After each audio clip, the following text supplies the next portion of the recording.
तीन भुवन में सार वीतराग विज्ञानता शिव स्वरूप शिवकार नमः त्रियोग समाहिके। छड़ाला की तीसरी ढाल में 7 तत्व का वर्णन चल रहा है। अब तक अपन ने जीव और अजीव तत्व की चर्चा की। आज हम आश्रव तत्व की चर्चा करेंगे। दूसरी ढाल में अपन ने 7 तत्व संबंधी भूल पड़ी थी और इस ढाल में 7 तत्व का यथार्थ स्वरूप क्या है उसका वर्णन किया है। अपन ने अभी जीव तत्व के बारे में बात की थी। जीव किसे कहते हैं, फिर अजीव किसे कहते हैं, अजीव की क्या परिभाषा है। छड़ाला के हिसाब से अजीव की क्या परिभाषा है।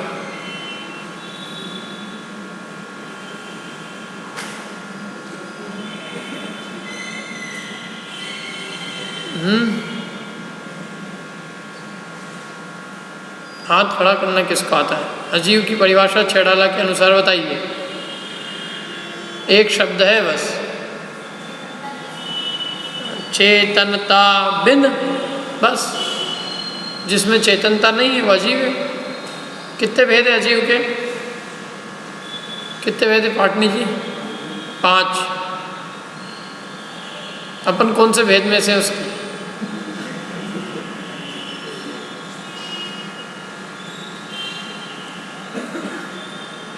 कौन कौन से 5 भेद?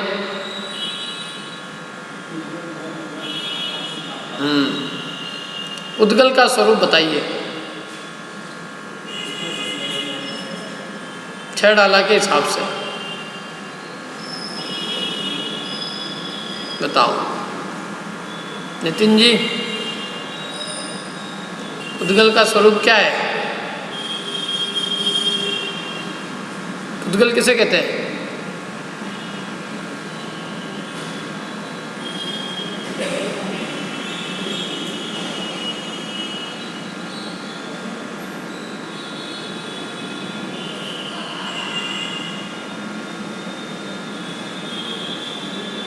बताओ विधि, उद्गल किसे कहते हैं?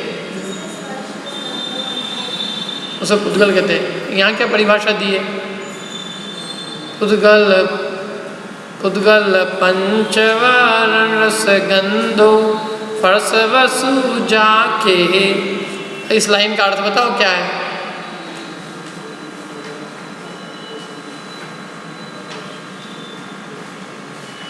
क्या अर्थ है इसका? ख्याल में है?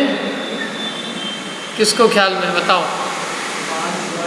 5 वर्ण, उद्गल पंचवर्ण, रस कितने हैं? रस 5, गंध फरस, बस इतनी सी बात होता नहीं। जिसमें 8 प्रकार का स्पर्श, 5 प्रकार का रस, 2 प्रकार की गंध और 5 प्रकार का वर्ण पाया जाए उसे उद्गल कहते हैं। स्पर्श तो है लेकिन कितने प्रकार का? 8 प्रकार। रस कितने प्रकार का? 2। कौन कौन से? खट्टा मीठा। गंध 2, वर्ण 5। बस ये पूरा बताना है, आधे नंबर मिलेंगे नहीं तो। उद्गल किसे कहते हैं? यदि आप ये लिख दोगे जिसमें स्पर्श रसगंध वर्ण पाया जाए उसे उद्गल कहते हैं, तो आधे ही हुआ। अपन छड़ाला पढ़ रहे हैं, ये बाल बोध भाग 2 नहीं पढ़ रहे हैं। भाग 2 बहुत पहले अपन पढ़ा है। यहाँ तो उद्गल माने जिसमें 5 प्रकार का, 8 प्रकार का स्पर्श, 5 प्रकार का रस, 2 प्रकार का गंध और 5 प्रकार का वर्ण पाया जाए। 8 प्रकार के स्पर्श कौन कौन से हैं ये बताइए। 8 प्रकार के स्पर्श के नाम किसको याद है? हाथ खड़ा करना है।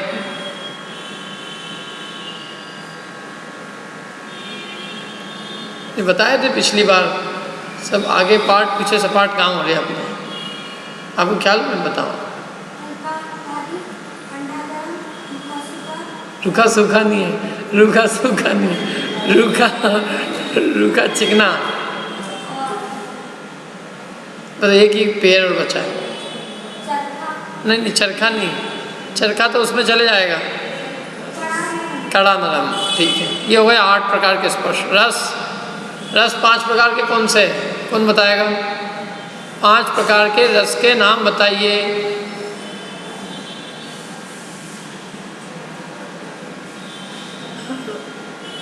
बताओ रौनक। चल बस 5 प्रकार के वर्ण के नाम बताइए। बताओ ऋषभ। हरा कहाँ से आ गया? हरा कब से हो गया?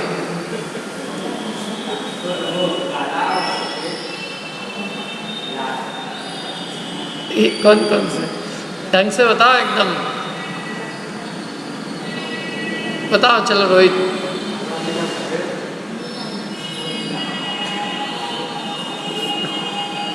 काला, नीला, पीला, लाल, सफ़ेद। याद रखना, काला, नीला, पीला, लाल, सफ़ेद 5 प्रकार के हो गए। बस धर्म द्रव्य की परिभाषा बताइए।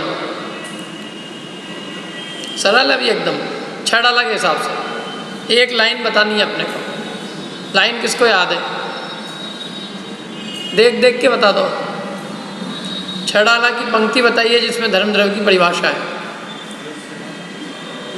आधी लाइन में है परिभाषा। बताओ चलो। क्या नाम? बिट्टू। धर्म द्रव्य की परिभाषा। जी पुद्गल को चलन सहाय, खत्म। धर्म द्रव्य अनुरूपी होता है, कोई अलग बात है। चलो अधर्म द्रव्य की परिभाषा।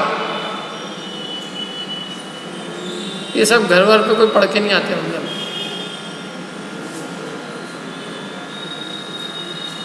हाँ बताओ।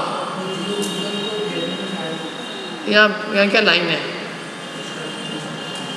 ये तो मैंने बाल भाग 2 में ही पढ़ा दिया, लेकिन वो लाइन पूछी। लाइन याद होनी पड़ेगी। किसको याद है लाइन? विधि पिछली बार नहीं, बहुत अच्छा किया था, नहीं आया था। चलो कौन बताएगा? हाँ बताओ। चलो रोहित को याद है, तीसरी डाल है। तिष्ठत होत अधर्म सहाय। वो तो जिन बिन मूर्ति निरूपित, जिनेन्द्र भगवान ने उसको अमूर्तिक निरूपित किया है। आकाश की परिभाषा 6 डाला के अनुसार।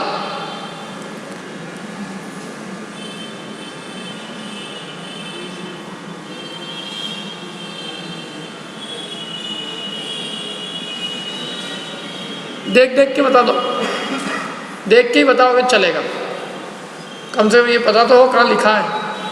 एक एग्जाम ऐसे ही रखेंगे अपन, ओपन टेक्स्ट बुक। लेकिन उसमें क्वेश्चन फिर भी कोई भी टेक्स्ट बुक में से नहीं आएगा। चलो बताओ, देख देख के बता दो।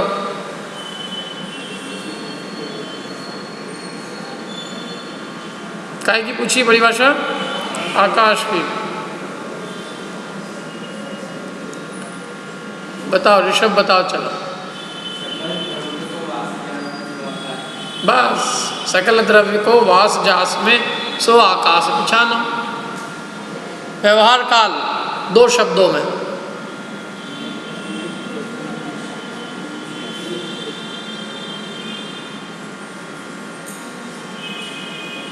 बताओ चलो। निष्दिन, निश्चय काल,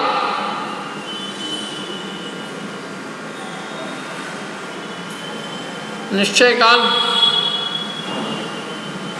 हाँ है, क्या लिखा है? काल द्रव्य को निश्चय काल कहते हैं। चलो ठीक है। नियत माने निश्चय। वर्तना काल द्रव्य का लक्षण है। वर्तना जो पर्णमन में निमित्त है। नियत वर्तना। व्यवहार काल निष्दिन। नियत माने निश्चय से वर्तना काल द्रव्य का लक्षण है। और व्यवहार से निष्दिन माने रात दिन। सो व्यवहार काल परिमाण। यूँ अजीव, इस प्रकार से अजीव तत्व का वर्णन पूरा हुआ। अब आश्रव सुनिए, अब सब आश्रव सुनो। क्या क्या सुनिए? आश्रव सुनिए। कहाँ लिखा है? यूँ अजीव, अब आश्रव सुनिए। इस प्रकार अजीव तत्व का वर्णन तो हो गया, अब आश्रव तत्व का वर्णन सुनिए। क्या है आश्रव तत्व का वर्णन? देखो आगे। यूँ अजीव अब आश्रव सुनिए, मन वच्च काय त्रियोगा, मिथ्या अविरत अलुकषाय पर,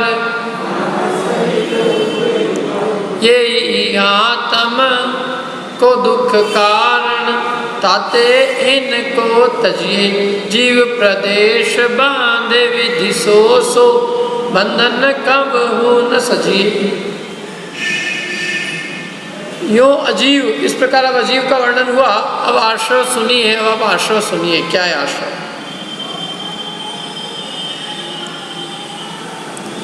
यो अजीव, अब आश्रव सुनिए। मन वच काय त्रियोगा, मन वचन और काय, ये तीन प्रकार के क्या है? योग। मनोयोग, वचन योग और काय योग। क्या होता है ये योग? योग कहते हैं आत्म प्रदेशों के परिस्पंदन को। किसे कहते हैं योग?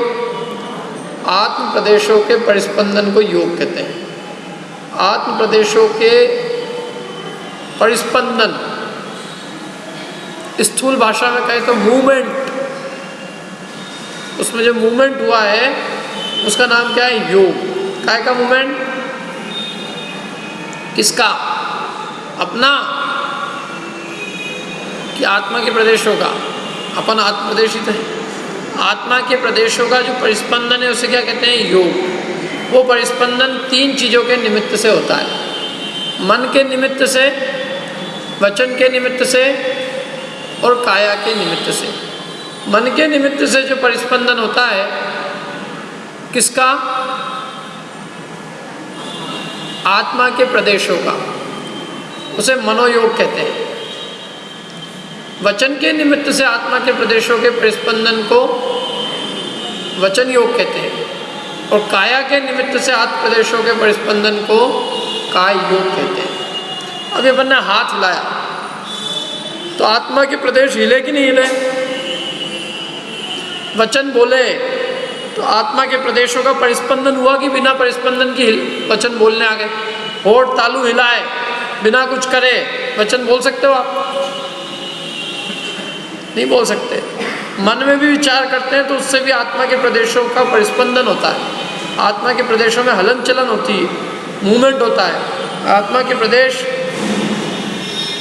जो है चलायमान होते हैं, तो वो जो आत्मा प्रदेशों का चलायमान बना है, परिस्पंदन है, उसका नाम योग है। और योग के निमित्त कारण तीन है।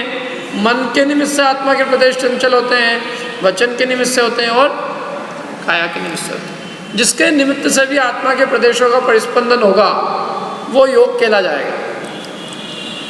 यदि मन के निमित्त से है तो मनोयोग, वचन के निमित्त से तो वचन योग और काया के निमित्त से तो काय योग। तो मन वच काय त्रियोगा, तीन प्रकार के योग हो गए। योग तीन ही होते हैं कि और भी भेद कर सकते हैं योग के? योग कितने होते हैं वैसे? तीन ही होते हैं। कितने लोगों का मानना है कि योग तीन ही होते हैं? कितने लोगों का मानना है कि योग तीन नहीं होते हैं? योग तीन होते हैं कि नहीं होते हैं? आप तो आगे आ जाओ ना, क्लास वाले लोग तो आगे आ जाओ। कितने लोगों का ऐसा मानना है कि योग तीन ही होते हैं? अच्छे से हाथ खड़ा कर दो, बढ़िया। 1 2 3 4। कितने लोगों का मानना है कि तीन के और भेद कर सकते हैं? एक ही जना है, तीन की ओर भेद कर सकते हैं? कितने कर सकते हैं? कुल कितने भेद कर सकते हैं यदि कर सकते हैं तो? देखो मूल में तो योग तीन ही है, मनोयोग, वचन योग, काय योग, तो वो बात भी सही है। लेकिन इनके और भी भेद किए जाएं तो और हो सकते हैं। मनोयोग के, वचन योग के और काय योग के कुल मिलाकर 15 भेद हो सकते हैं। कितने? 15। तो एक एक के खाते में कितने जाएंगे? 5 5। लेकिन ऐसा ईमानदारी से बंटवारा नहीं है। मनोयोग को 4, वचन योग को 4 और काय योग को 7। ठीक है। अब देखो मनोयोग 4 प्रकार का कौन कौन सा है। एक सत्य मनोयोग, असत्य मनोयोग, उभय मनोयोग और अनुभय मनोयोग। 4 मनोयोग, 4 ही वचन योग, सत्य, असत्य, उभय और अनुभय। अभी क्या है ये सब चीज़ें? जब हम सत्य बोलने के लिए आत्मा के प्रदेश, सत्य बोलने के लिए आत्मा के प्रदेशों का परिस्पंदन हुआ तो क्या कहलाएगा? सत्य वचन योग। असत्य बोलने के लिए आत्म प्रदेशों का परिस्पंदन हुआ क्या कहलाएगा?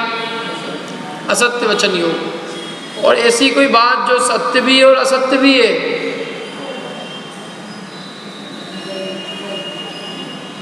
गिलास आधा भरा है उसको कहना भरा है, और खाली है, सत्य भी है असत्य भी है। सबसे बढ़िया उदाहरण इसका दिया है, ये जो महाभारत चलती है ना हिंदुओं में, वहाँ एक चीज़ आती है, अश्वत्थामा मारा गया। उभय सत्य भी है और असत्य भी है। सत्य की अपेक्षा से अश्वत्थामा नाम का हाथी मारा गया, और असत्य भी है, अश्वत्थामा नाम का व्यक्ति नहीं मारा गया। ये उनकी कहानी है, ध्यान रखना है। सत्य की नहीं कहानी, ये बात की अपन निर्णय नहीं कर रहे हैं, अपन तो केवल उदाहरण ले रहे हैं बस। क्या किसी ने अपने कुत्ते का नाम भी रामू रख दिया और अपने नौकर का नाम भी रामू, कुत्ता मर गया हो और रामू मर गया, सब लोग घर में इकट्ठे हो गए उसको, रामू मर गया। ये लोग, रामू अंदर से निकला, लोग भागने लगे। भाग क्यों रहे हो? कि हम तो समझे गए कि वो रामू तो मर गया है, वो बात सही है, लेकिन वो रामू नाम का कुत्ता मरा। तो रख सकते हैं लोग आजकल अपने बच्चों के नाम रखते भी ऐसे, टॉमी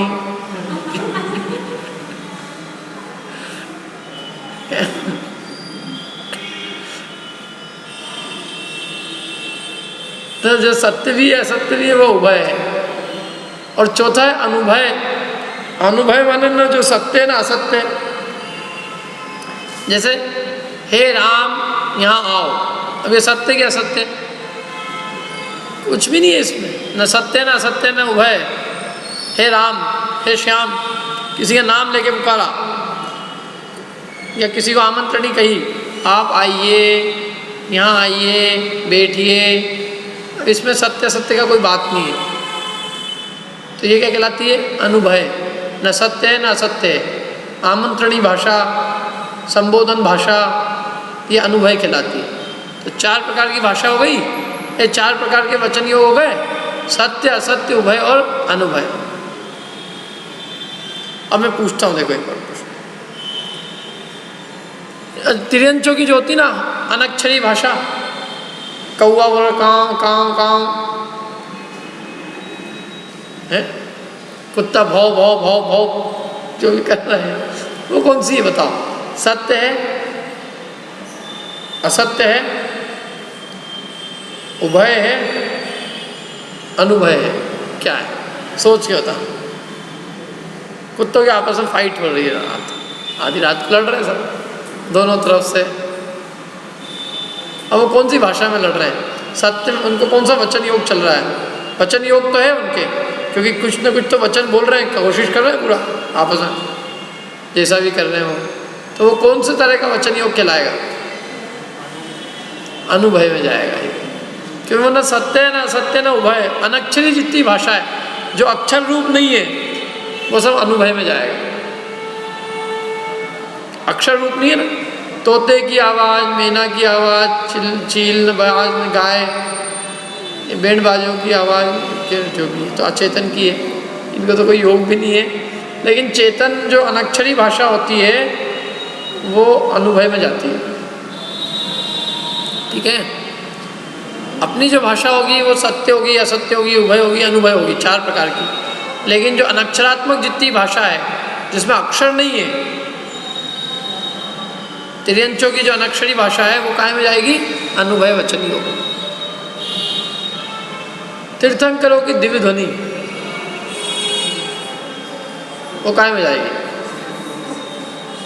सत्य में तीर्थंकरों को कौन कौन से वचन योग हो सकते हैं? अनंत को कौन कौन से वचन योग हो सकते हैं? असत्य, उभय, अनुभय, सत्य, कितने होंगे उनको बताओ? तीर्थंकर को कितने वचन योग हो सकते हैं? दिव्य ध्वनि जिनकी खिल रही है, ऐसे अनंत भगवान को, तीर्थंकर देव को कितने वचन योग हो सकते हैं? हाथ खड़ा करना तो कितने हो सकते हैं? 4 है, 4 प्रकार के, सत्य, असत्य, उभय और अनुभय। कितने प्रकार? एक कौन सा? सत्य, सत्य वचन योग। कौन ऐसा कहने वाला है यहाँ पे कि उनके सत्य वचन योग भी नहीं हो सकता? उनके सत्य वचन योग नहीं हो सकता ऐसा मानने वाला कोई है? कोई भी नहीं है, नहीं हो सकता सत्य। तो भी प्रदेश परिस्पंदन तो है ना, वचन योग है।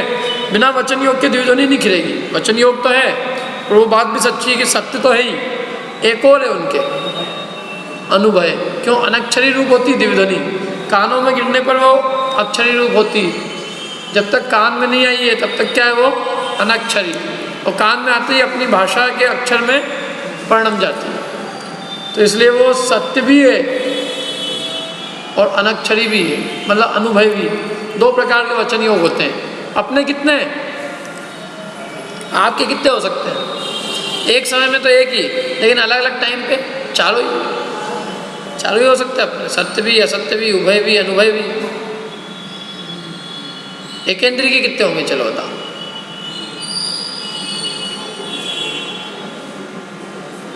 हाथ खड़ा करके बता दो, एकेंद्रीय के कितने वचन योग? एक भी नहीं। क्यों होगा? सत्य असत्य नहीं होगा उसके, अनक्षरी भाषा नहीं होगी उसके, रसना इंद्रिय नहीं है, वचन योग कहाँ से आएगा? 2 इंद्रिय के कितने हो जाएंगे? चलो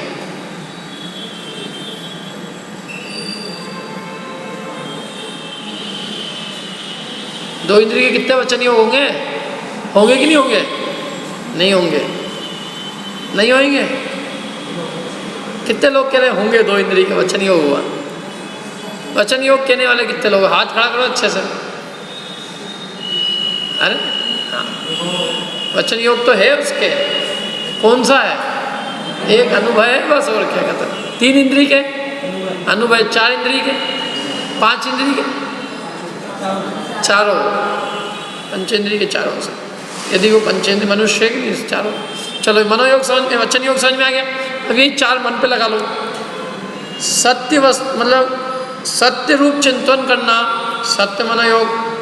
असत्य चिंतन करना, असत्य मनोयोग। उभय रूप चिंतन करना, उभय मनोयोग। बिना न सत्य न असत्य ऐसा चिंतन करना, निरर्थक निष्प्रयोजन, अनुभय मनोयोग। अपन कोई तो सत्य बात का चिंतन करते हैं, जिनवाणी की बात का चिंतन कर रहे हैं, सत्यार्थ तत्व का चिंतन कर रहे हैं, सत्य मनोयोग। और कोई झूठ, सांसारिक कोई झूठ बात का चिंतन कर रहे हैं, किसी को ठगने का चिंतन कर रहे हैं, तो ये सब क्या कहलाएगा? असत्य, झूठ बोलने का, झूठा चिंतन सब असत्य में जाएगा। और उभय जो सत्य भी है और असत्य भी है, और अनुभय ना जिसका सत्य से लेना देना है ना असत्य से। ठीक है? अपने कितने मनोयोग है? चारों, 2 इंद्रिय के।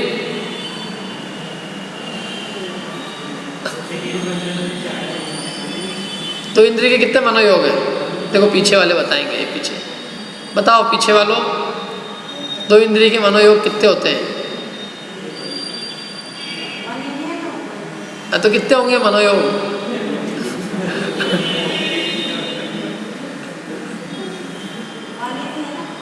मैं तो ये पूछ रहा हूँ मनोयोग कितने हैं?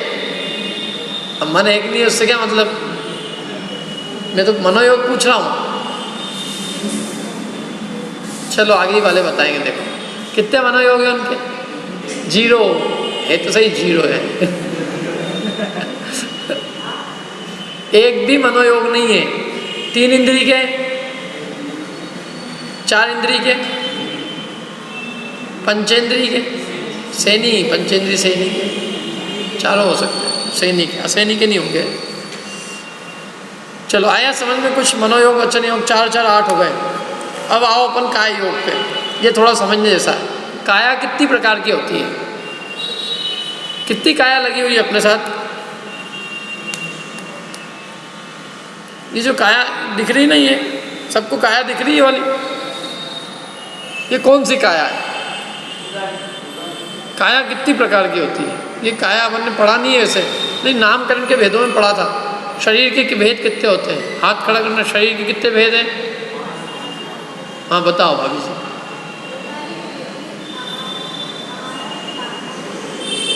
एक और बच गया, तेजस, औदारिक, विक्रिय, कारक, तेजस, कारमान।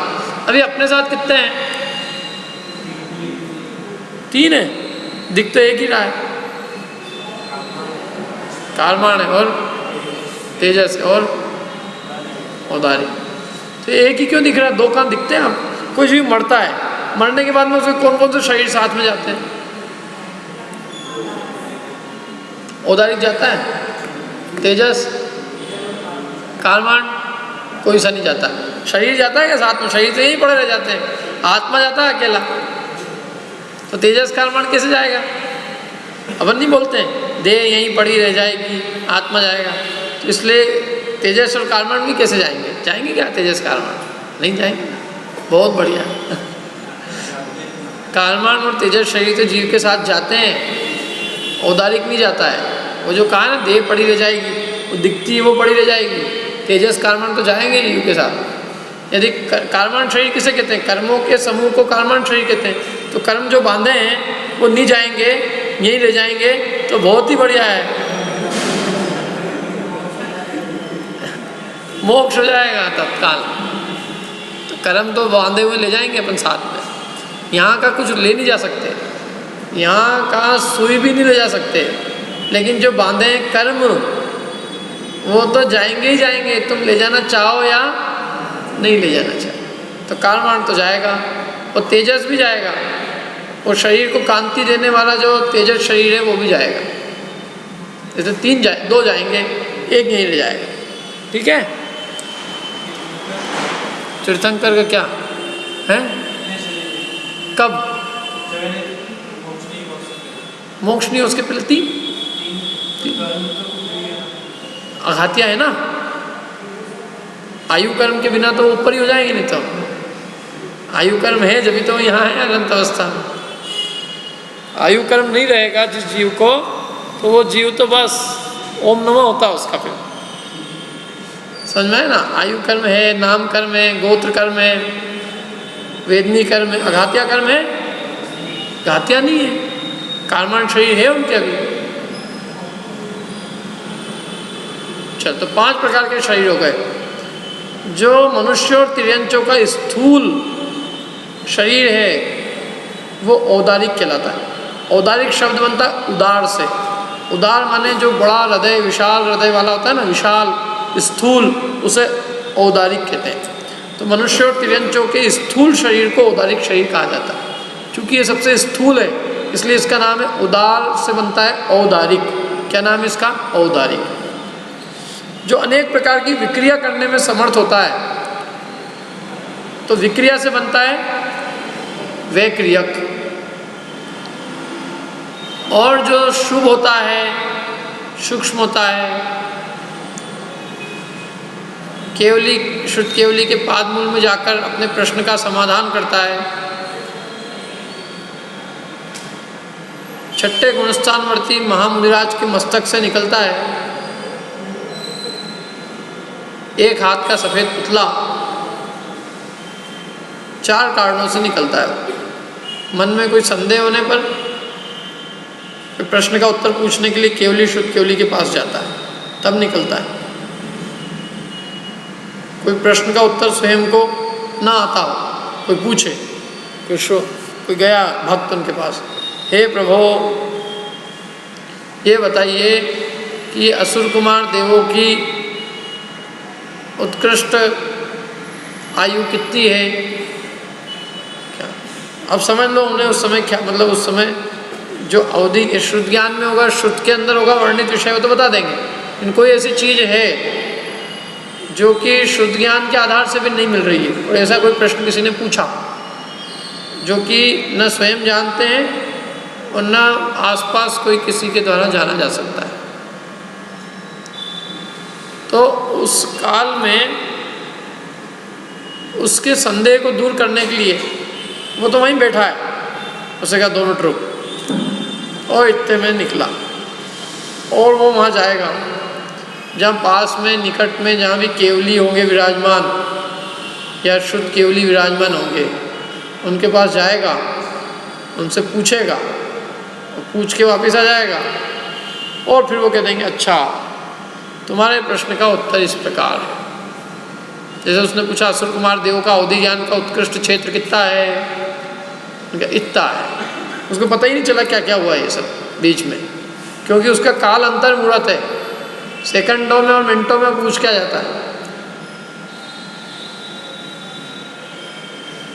क्या थोड़ी देर का गैप तो अपने आप ही हो जाता है, वो समझते ही रहे कि महाराज जी समझे कि नहीं मेरे प्रश्न को, चुपचाप हो गए तो वो 2-3 बार रिपीट करे तब तक तो पूछ के बताते हाँ ऐसा है। आरक शरीर होता है। ये तत्वार्थ सूत्र की किताब किस किस के पास में है? उसमें है सभी।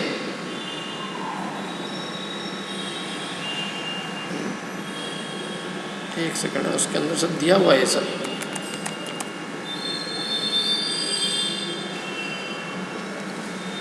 अभी अपने पास में है।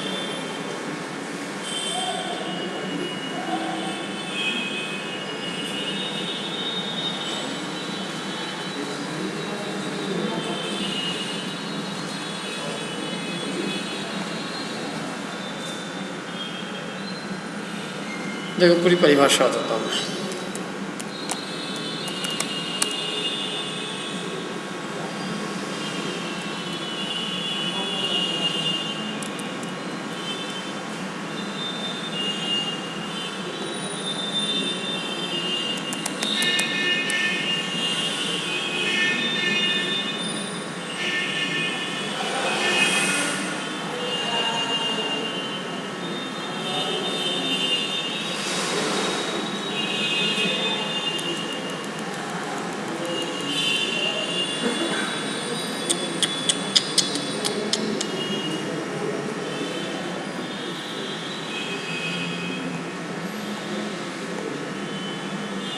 क्या हुआ, कुछ पूछना है किसी को? चलो उसमें दिया हुआ है आरक शरीर का पूरा वर्णन दिया हुआ है। नहीं कोई बात नहीं, मैं ऐसे ही बोल देता हूँ। 6ठे गुणस्थानवर्ती मुनिराज के इसमें क्या है, कौन सी जिनवाणी? नहीं नहीं नहीं, ये तत्वार्थ सूत्र नहीं, वो तो नोट्स बना रखे एकदम छोटे छोटे, उससे काम आ जाते हैं।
सूत्र नंबर याद है किसी को?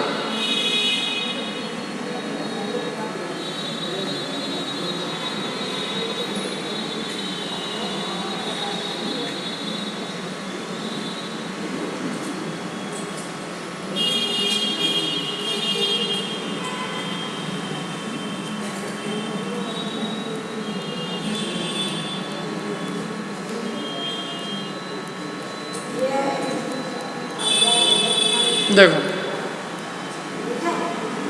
मिल गया मतलब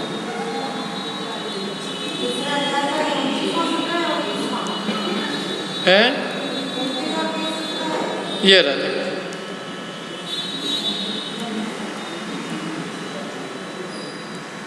इसमें भी वो नहीं मिला मेरे को जो चीज़,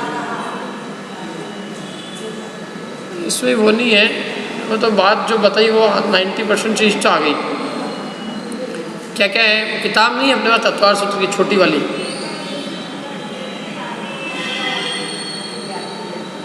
नहीं ये नहीं चाहिए मुझे।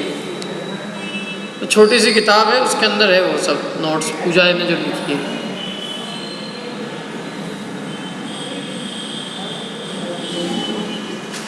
क्या ढूंढ रहे हैं? वो रखी क्या वहाँ पे?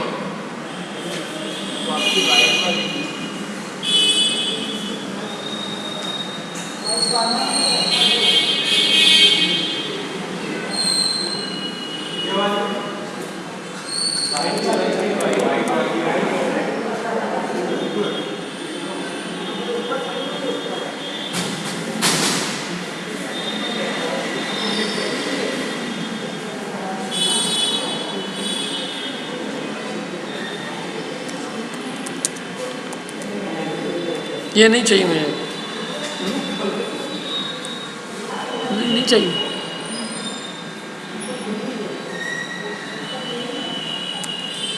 चलो वो है ही नहीं वो एक्चुअल में, किताब में सब था वो,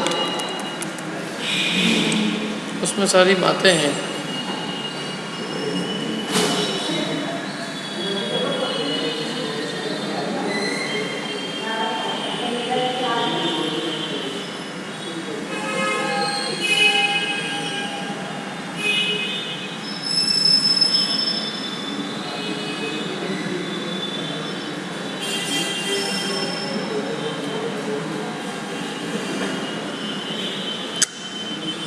चलो छोड़ो।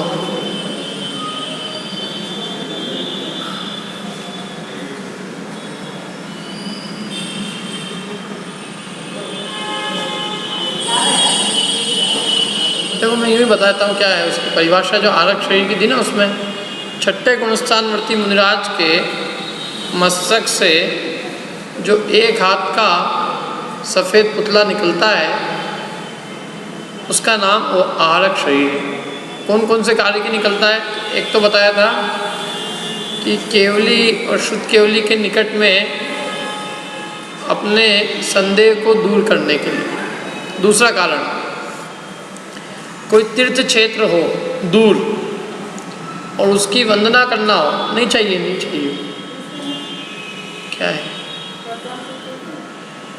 कोई तीर्थ क्षेत्र की वंदना करने जाना हो, क्या ये लेना,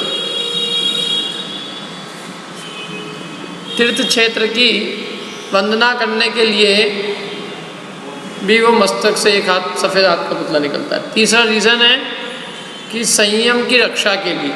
हाँ ये है, इसमें क्या एक एक पॉइंट एकदम दिया हुआ। संयम की रक्षा के लिए ये देखो,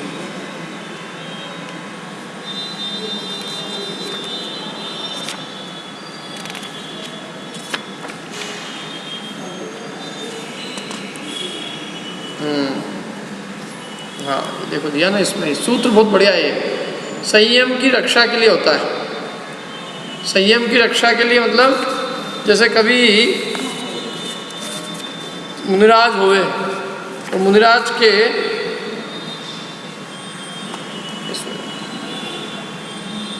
मुनिराज विहार कर रहे हैं और विहार करते करते यदि छोटे छोटे अनेक जीव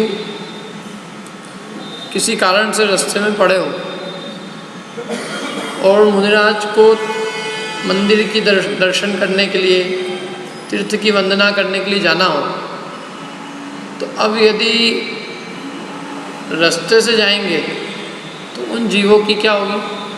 विराधना होगी, हिंसा होगी। तो फिर उन जीवों की हिंसा नहीं हो, इसके लिए उनके मस्तक से एक सफ़ेद हाथ का पुतला निकलता, आरक शरीर। और वो आरक शरीर किसी जीव की विराधना नहीं होने देता।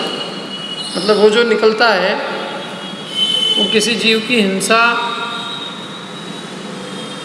नहीं करता हुआ अपना कार्य कराता है, उसके निमित्त से किसी जीव की हिंसा नहीं होगी। तो वो मस्तक से जो पुतला निकला है, वो पुतला बिना किसी को पीड़ा पहुँचाए और तीर्थ की वंदना कराएगा और वापस से मूल शरीर में आ जाएगा।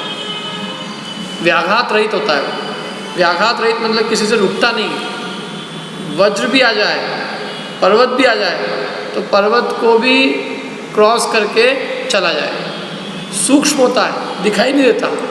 जैसे और जो लोग बैठे हैं तो उनको नहीं दिखाई देगा कि ये पुतला निकला है, इसलिए उसको सूक्ष्म कहा है। व्याघात रहित माने किसी से रुकता नहीं है, और शुभ होता है और मस्तक से निकलता है और मुनिराज के ही होता है और किसी के नहीं होता। जिनको आरक रिद्धि होती है ऐसे मुनिराज के ही वो पुतला निकलता है और उसका नाम होता है आरक शरीर, और वो छठे गुणस्थान में निकलता है। छठे गुणस्थानवर्ती महामुनिराज के मस्तक से निकलता है। तो तीसरा शरीर है जो बहुत कम जीवों के और बहुत कम काल के लिए निकलता है। अंतर्मुहूर्त में तो अपना काम करके वापस आ जाता है। एक तो जीव ही कम होते हैं इसके, क्योंकि छठे गुणस्थानवर्ती महामुनिराज और उसमें भी आरक रिद्धिधारी मुनिराज, और उसमें भी वो उस समय उपयोग कर रहे हो आरक रिद्धि का, तब तो आरक शरीर दिखाई मतलब मिलेगा अपने को, अन्यथा बाकी काल में तो वो रहेगा ही नहीं। तो इसलिए आरक शरीर बहुत कम टाइम के लिए बहुत कम जीवों के पाया जाता है। चौथा है तेजस शरीर। तो जो औदारिक और वैक्रियक शरीर को जो कांति देने वाला शरीर है, औदारिक वैक्रियक आरक, इन तीन शरीरों को कांति देने वाला शरीर, उसका नाम क्या है? तेजस शरीर।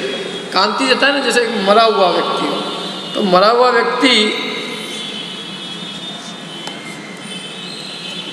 व्यक्ति उसके शरीर की एकदम कांति नहीं रहती। मतलब जो मृत शरीर है वो कांति विहीन होता है, और जिंदा आदमी हो चाहे कैसे ही हो लेकिन उसमें कांति होती है। तो वो कांति किसके निमित्त से है? वो तेजस शरीर के निमित्त से। किन किन को कांति देता है ये?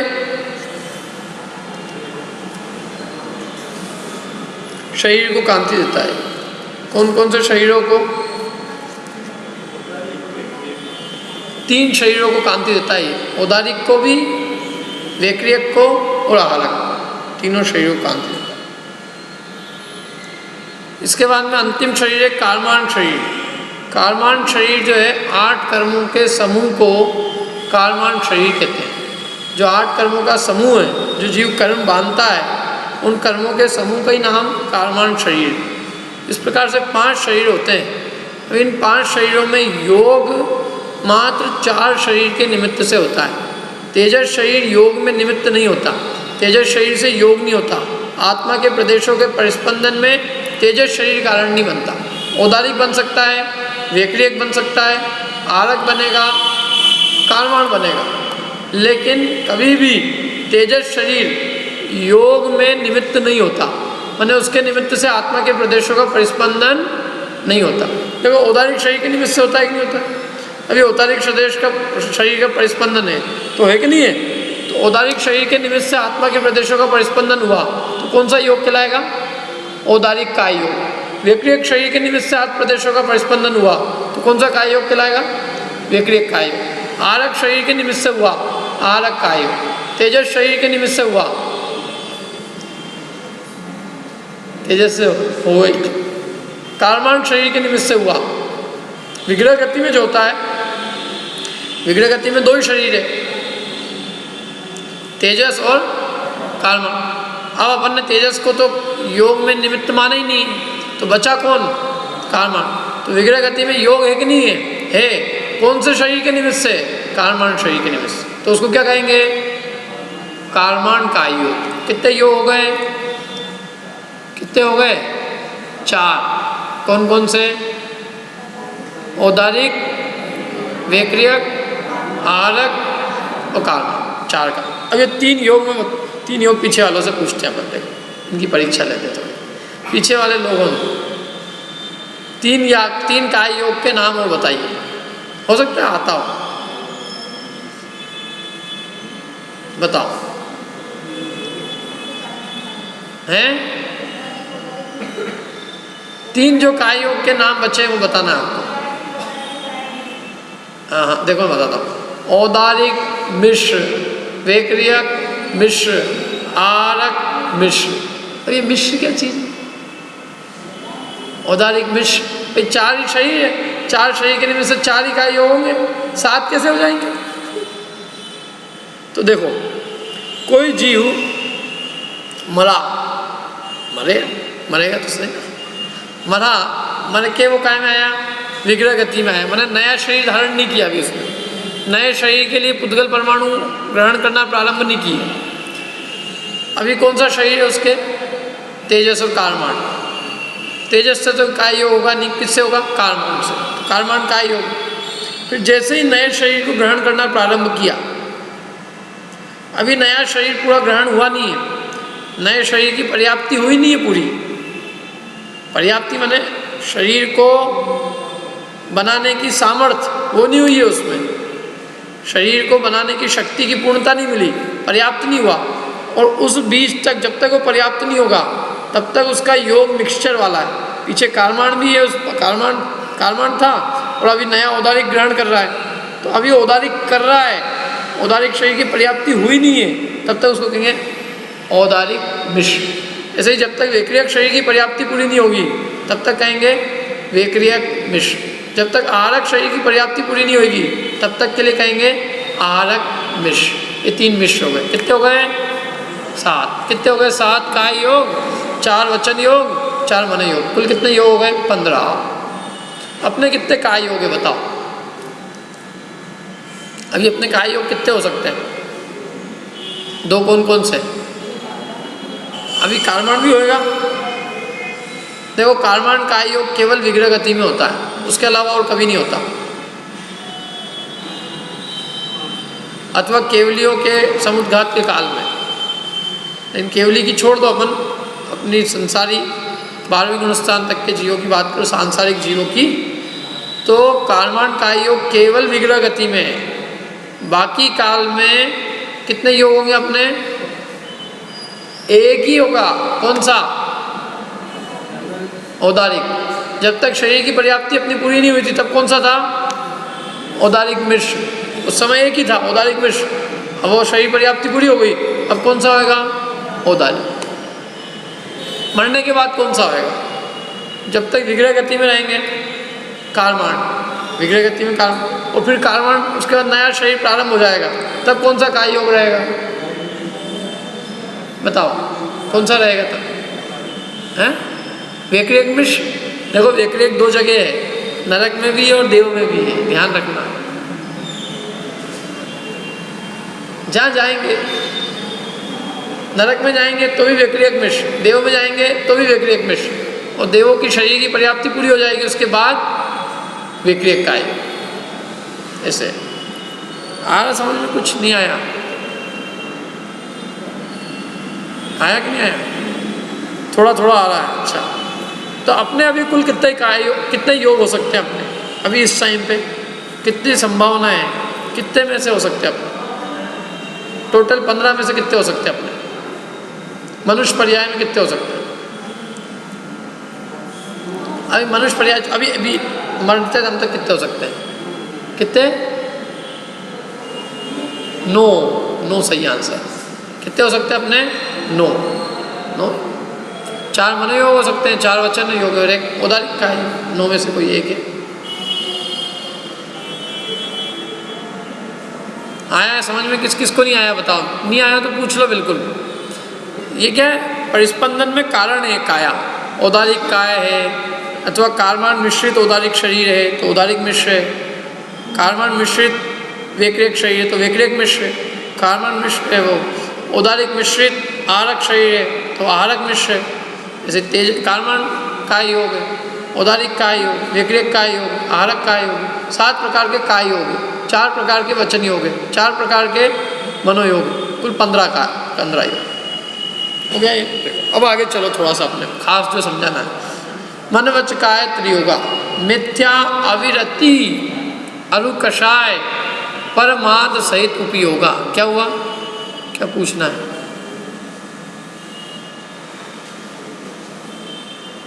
मरने के बाद मरने के बाद विग्रह गति रहती ना। विग्रह गति माने एक शरीर को छोड़ा और दूसरे शरीर की अभी प्राप्ति हुई नहीं, तो एक शरीर को छोड़कर दूसरे शरीर के लिए जो गमन करते हैं, तो उस गमन के अंदर बीच के काल को कहते हैं विग्रह गति। उसमें योग तो होगा, परिस्पंदन हो रहा है, मूवमेंट एक जगह से दूसरी जगह जा रहा है, तो बिना हिले ही जा रहा है क्या? मूवमेंट है, कारमान काय के निमित्त से।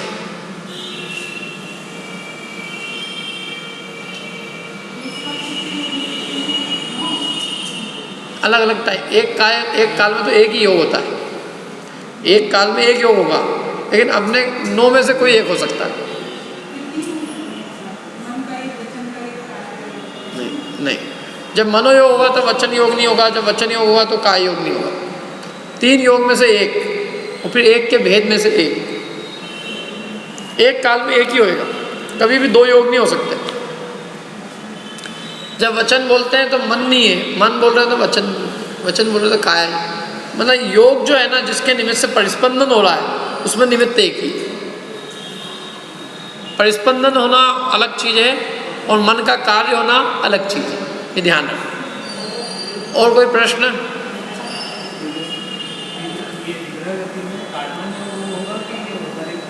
कारमान, पहले कारमान, जैसे ही नया शरीर चालू हो गया औदारिक मिश्र, अंतर्मुहूर्त तक औदारिक मिश्र, उसके बाद पूरी जिंदगी भर औदारिक, मतलब औदारिक होगा या मन होगा या वचन ही होगा। ठीक है, नहीं आई समझ में? कुछ और पूछना हो तो पूछ लो, सोचोगे तो पूछ पाओगे, नहीं सोचोगे तो जो होगा वही होगा। अपने को करना क्या, कौन से योग से? हाँ, तेजस जो शरीरों को कांति देता है। जब तक जिंदा आदमी रहता है तो उसके शरीर की कांति रहती है ना, तो उस कांति में निमित्त तो एक शरीर और होता है कांति देने वाला, उसका काम कांति देता है शरीर को। कांति कौन से शरीर को? औदारिक को कि वैक्रियक को कि आरक को। 3 शरीरों को कांति देने वाले शरीर को कहते हैं तेजस शरीर। तेजस, तेज है जिसका, वो तेजस शरीर। ठीक है, अब आगे चलते हैं अपन थोड़ा। किसी को अभी भी कुछ भी पूछना हो इस योग के संबंध में तो पूछ लो। सबसे कठिन टॉपिक है वैसे इसका, लेकिन सरल अपन ने समझा होगा मेरा। निगोदिया जी कितने योग होंगे, कब हैं? बताओ कौन से योग में होगा? काय योग में रहेगा। कौन से काय योग होगा उसका? पर्याप्ति पूरी हो गई उसके बाद औदारिक काय योग। पर्याप्ति जब तक पूरी नहीं हुई तब तक औदारिक मिश्र काय योग। और जब निगोदिया बनने के लिए जा रहा है, कारमान काय योग। नहीं आई समझ में? देखो, जब वो जिस शरीर को प्राप्त करने के लिए जा रहा है, किसी भी शरीर को, वो रहेगा कारमान। जैसे ही जिस शरीर को प्राप्त करा, उसके परमाणु ग्रहण किए, तो वो शरीर का मिश्र योग हो जाएगा। और शरीर की पर्याप्ति पूरी होने के बाद, अंतर्मुहूर्त के बाद, वो शरीर का योग कहलाएगा। जो भी शरीर है उसका योग कहलाएगा। ठीक है, चलो अब आगे चलते हैं, बहुत हो गया है। हाँ बताओ। नहीं, कारमान के निमित्त अकेला कारमान होता है तभी कारमान का योग होता है, बाकी नहीं तो फिर औदारिक अपना रोल प्ले करता है। औदारिक वैक्रियक आहार। तो मनवच काय त्रियोगा। अब आगे देखो, मिथ्या अविरत अरुकषाय पर मादस हित उपयोगा। मिथ्यात्व, मिथ्यात्व के कितने भेद हैं? मिथ्यात्व किसे कहते हैं बताओ? मिथ्यात्व किसे कहते हैं? ये तो सबको याद होगा। जिसको याद नहीं है मिथ्यात्व किसे कहते हैं, वो हाथ खड़ा करो। सबको याद है, मैं नाम लेके पूछता हूँ किसी का। कोई बता दो, चलो। पाटनी जी बताओ, मिथ्यात्व किसे कहते हैं? उल्टी मान्यता को मिथ्यात्व कहते हैं, सीधी सीधी बात। कितने भेद है मिथ्यात्व के? 5। आलोचना पाठ पढ़ी, किसने पढ़ा आलोचना पाठ? बंदो पांचों परम गुरु, 24 जिन राज, और करू शुद्ध आलोचना शुद्धिकरण के कार्य, सुनिए जिन अरज हमारी। बस बस हो गया आ गया सर। अब भेद पूछ रहे हैं, अब इधर इसके अंदर आएगा मिथ्यात्व के 5 भेद बताओ, कौन बताएगा? अरे आपसे नहीं पूछे, आपसे जो पूछेंगे वही बताना। आपसे भी काय योग के नाम पूछे थे तब नहीं बताया। बताओ, लाइन बता दो। आलोचना पाठ पढ़ा, विधि नहीं पढ़ा तो बताओ लाइन। यार सोच के नहीं पढ़ा हुआ एकदम, लाइन बोलना हो, लाइन अच्छी गा गा के बढ़िया, ऐसे जैसे लोगों ने कितने बढ़िया गाया था। कौन ने अभी तक जवाब नहीं दिया? अजमेरा जी बताओ।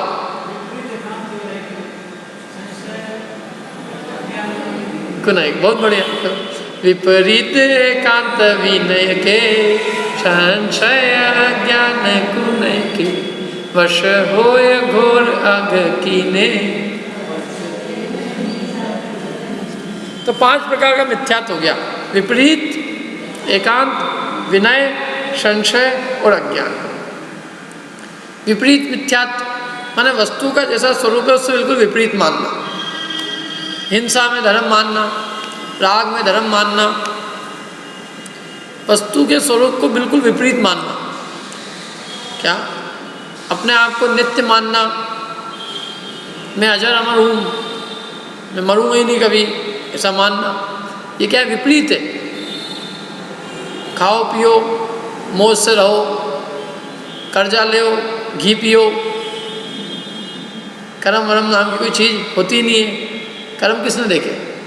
ये क्या है? विपरीतता है, घोर विपरीतता है, इसको कहते हैं विपरीत मिथ्यात्व। और दूसरा है विपरीत एकांत। एकांत मिथ्यात्व माने वस्तु को एक रूपी मानना, वस्तु एकांत से नित्य ही है अथवा अनित्य ही है। वस्तु एक ही है, अनेक ही है, शुद्धि है, अशुद्धि है। तो ये वस्तु के एक ही धर्म को स्वीकार करना, अन्य धर्म को स्वीकार नहीं करना, अन्य धर्म का अभाव मानना, वो क्या कहलाता है? एकांत मिथ्यात्व। तो विपरीत एकांत। और तीसरा मिथ्यात्व विनय मिथ्यात्व। ये बहुत खतरनाक। विनय माने अपन तो भैया सबको ढोक देते हैं, सब भगवान, सर्व धर्म से अपन प्रेम रखते हैं। क्या कोई भी मिले अपने को, तो रास्ते में कोई भगवान आ जाए, मैं बिना ढोक दिए तो आगे जाता ही नहीं हूँ। सारे भगवान के प्रति मेरा प्रेम है। तो वो कहते हैं विनय नाम का मिथ्यात्व। सारे भगवान माने चाहे वीतरागी हो चाहे सरागी हो, अपने को कोई लेना नहीं, अपन तो विचार ही नहीं करते। माने ये कोई आदमी ऐसा कहे भैया मैं तो सारे स्कूल कॉलेज चले जाता हूँ, सुबह से निकलता हूँ, 1 घंटे यहाँ पढ़ जाता हूँ, फिर बीच में दूसरी स्कूल चले जाता हूँ, अपन तो किसी से राग द्वेष नहीं करते।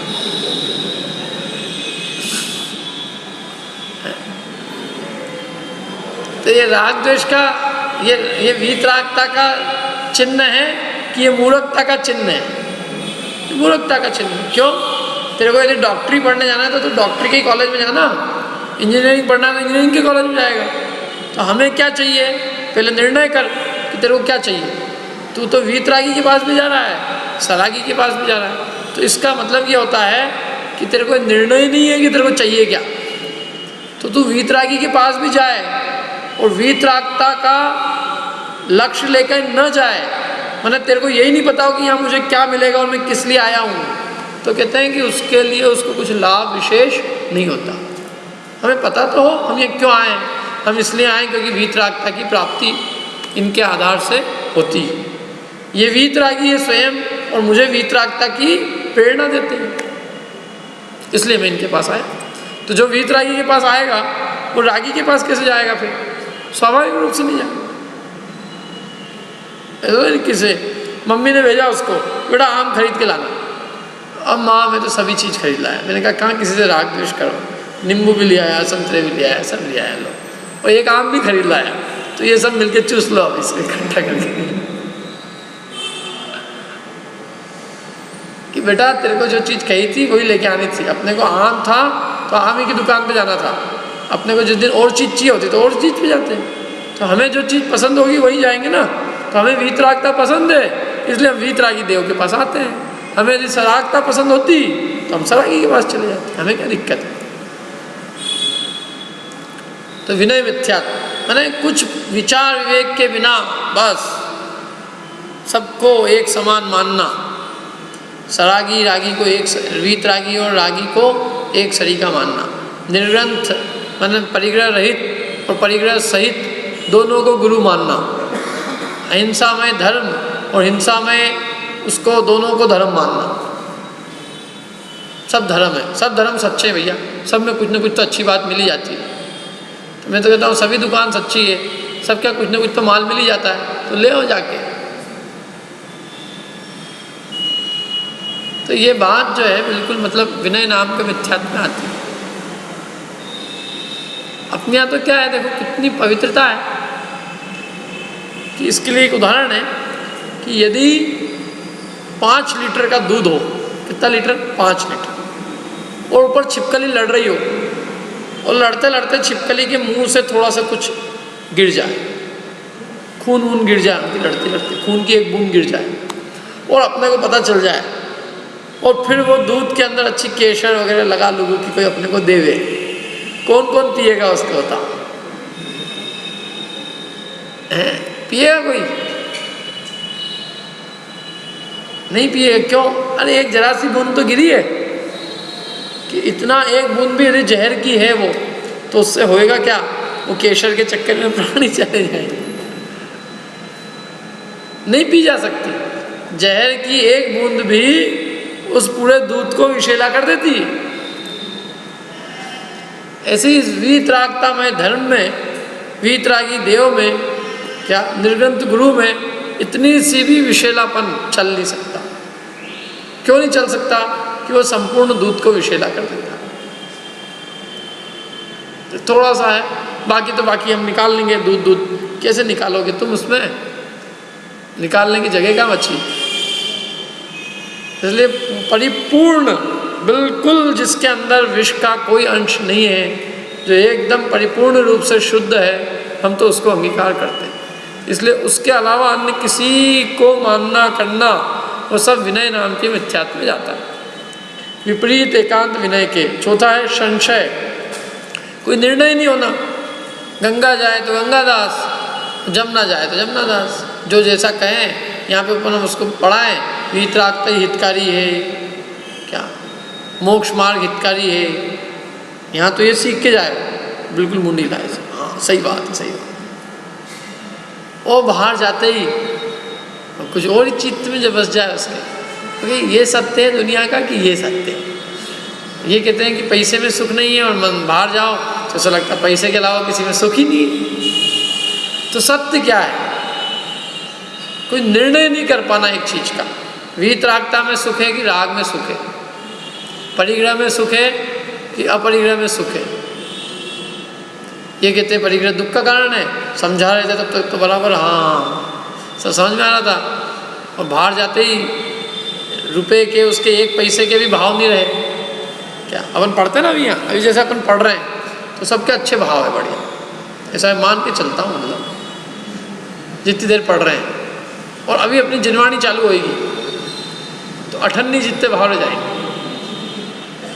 और नमोकार मंत्र पढ़ते पढ़ते समझो 25 पैसे, और पूरा नमोकार मंत्र हो गया, दरवाजे तक जाते जाते 10 पैसे, कुछ बातचीत करी 5 पैसे, घर तक ही 1 पैसा भी ले जाए तो बहुत बड़ी बात है भैया, चला गया, कुछ ना कुछ तो चला गया। 1 पैसा नहीं जाता यहाँ से। यही कई लोग तो कहते हैं कि साहब हमने तो जो है ना पर वस्तु का त्याग कर रखा, तो आपकी वस्तु आपके पास।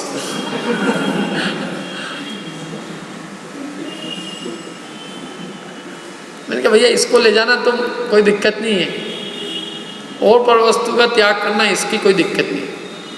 तो संशय बना रहता है, निर्णय नहीं करते ना हम अपने जीवन में कि भाई सुख का मार्ग असली क्या है, हमारे जीवन का ध्येय क्या है, लक्ष्य क्या है। फटाफट हम अपने लक्ष्य से च्युत हो जाते हैं। ये संशय के कारण होता है। जो दुविधा रहती है जिसके चित्त में, वो कोई एक निर्णय पे नहीं पहुंच पाता। इसलिए इसको मिथ्यात्व के अंदर एक नाम दिया है, संशय नाम का मिथ्यात्व। और अंतिम अज्ञान।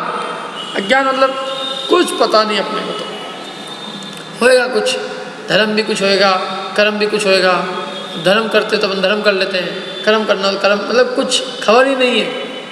जैसे रास्ते में चल रहे हैं, ठोकर लगी तो पता नहीं क्या है, होगा कुछ, आगे गए, फिर आगे गए, कुछ भी मतलब आप पाँव में ठोकर लग रही है, पता चल रहा है कि कहीं कोई पत्थर है, तो कहीं कोई अशुचि वस्तु पड़ी हुई है, कहीं कोई किताब है, कहीं सोना भी गड़ा हो, इन्हें तो कुछ मतलब ही नहीं है, तो जा रहे हैं बस, कुछ खबर नहीं है। अनध्यवसाय जिसको कहते हैं, जानने की इच्छा भी नहीं है कि ये है क्या।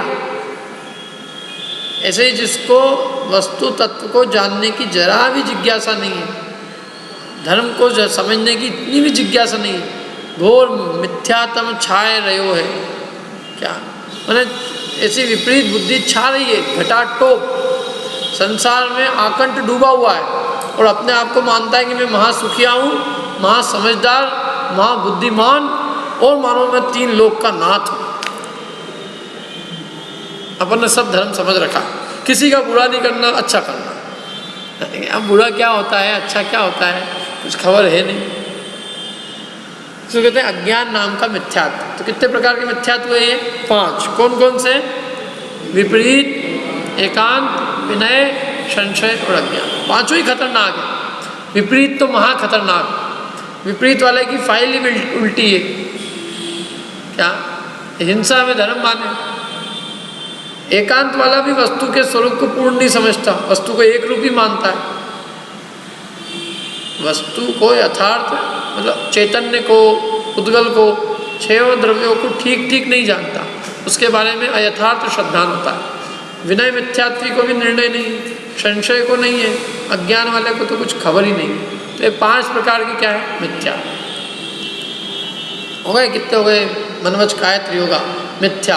अविरति, अगला भेद है अविरति। अविरति कितने प्रकार की है? 12 प्रकार की अविरति। कौन कौन सी बताओ? बस ये आखिरी खत्म करते हैं अपन। अविरति 12 प्रकार की बताओ, कौन बताएगा? पीछे वाले लोग 12 प्रकार की अविरति बताइए, बिना हाथ खड़े बताइए। चलो ठीक है, अगली बार कल आप देख के आना ये सब लोग।